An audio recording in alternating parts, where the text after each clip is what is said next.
who it is.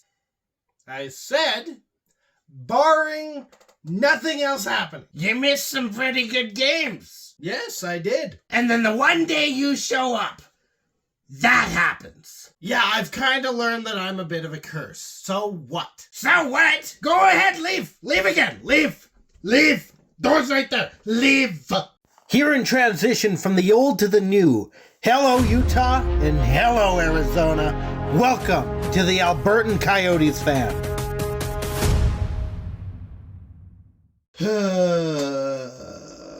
should have stayed in hibernation. I should not have watched the game. I knew this game was going to piss me off. I didn't know how, I didn't know why, but I knew it was going to piss me off. Sailing looks lovely today. Yotes lose 5-3 against the Montreal Canadiens. And we can run through a whole slew of excuses as to why this team lost tonight. So, let's get into them. You got the injuries. There's an injury to Ginther now. Now Marino's back. Ingram's back as a backup by the looks of it. There's still the Ginther injury. There's still the Dursey injury. There's another couple injuries that I can't quite remember off the top of my head. So there's that excuse you can use. You can also use the rebuild excuse, which has been done time and time again as you look on Twitter, Facebook, Instagram, whatever social media site you use to catch up on your favorite hockey team. I don't know what's your favorite, but it is. And they're in a rebuild. That's the excuse. They're in a rebuild. We don't have to care this year. We'll get to the care part in a bit here. The other excuse you can use is the Montreal Canadiens have been playing better hockey recently, and they have. I'll give them that. They've played good. They've got some speedy players. Matheson, yeah, he's a speedy player. They've got some tough guys. I'm gonna pronounce it. I think it was pronounced Jack-Eye. Wi-Fi. The guy whose last name looks like a Wi-Fi password.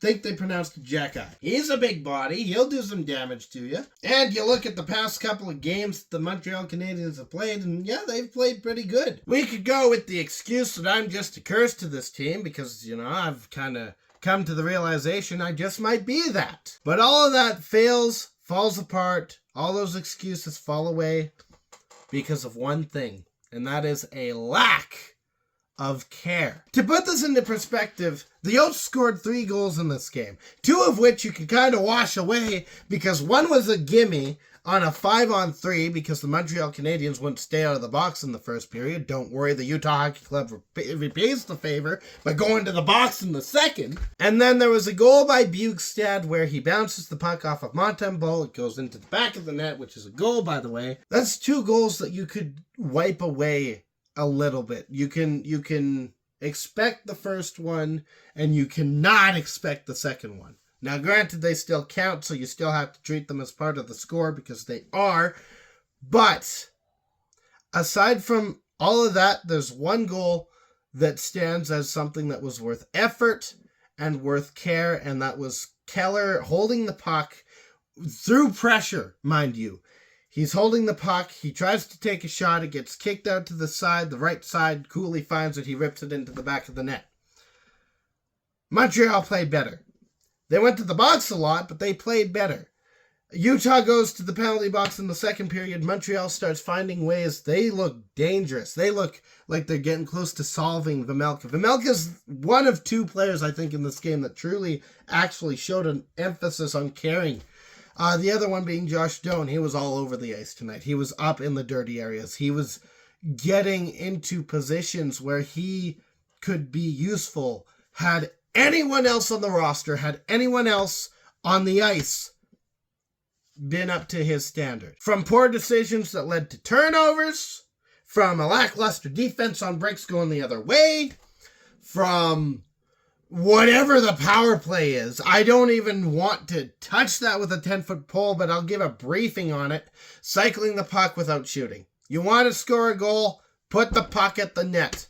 You don't want to score a goal, keep passing and passing and passing and passing until eventually you find a power play where you give up 3 shorthanded attempts.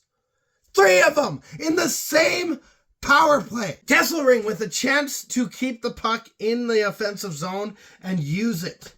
Instead, he just meanders over to the puck, which gives the Montreal Canadiens a chance. They go the other way. They almost score. Had Kesselring kept the puck in, maybe something else would have happened. Maybe there would have been a goal scored, but at the very least, he would have shown that he cared. They went into this game, and they didn't care. And I don't know what needs to change. Is it the coach that needs to change? Do we need to fire him, get him out the door? Do we need to change? What do we need to change? The players? Do we trade our players away? Do we find some players that just aren't playing up to the standard that they're signed on for? Schmaltz? Krause? Kesselring? Who do we get rid of? What do we do to make this team care? Because while they're in a rebuild, yes, I'll give them that. They still need to play with care. There's people in this building. They're in Utah, by the way. There's people in this building that paid to see you. They paid to watch the new product in the NHL. And that's the show you put on for them? I don't know what needs to change. But something needs to change. So I'm going to leave it there for now. Tomorrow, and by tomorrow I mean Thursday. It's Wednesday morning right now. It's like 4 a.m. We play the New York Rangers. And based on the collapse that they had, unless they manage to turn their ship around, we might have a chance against them. I don't know. They might start Igor Shesterkin, and if he's having a hot night, who knows what's going to happen. He's pretty good. It's pretty hard to beat. The Rangers, when they're not whatever they're doing right now, they're pretty good. They're pretty hard to beat.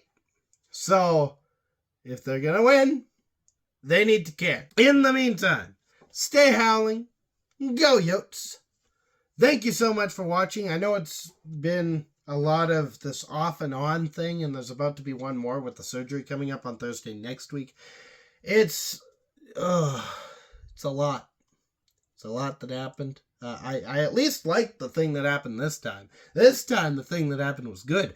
But there's been a lot of times in this season where there's been a lot of not good that's happened, and it's not good. So I'm going to try not to miss much more.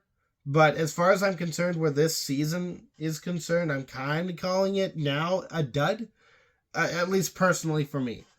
I feel like I'm not up to the standard I would want, which, I'm not.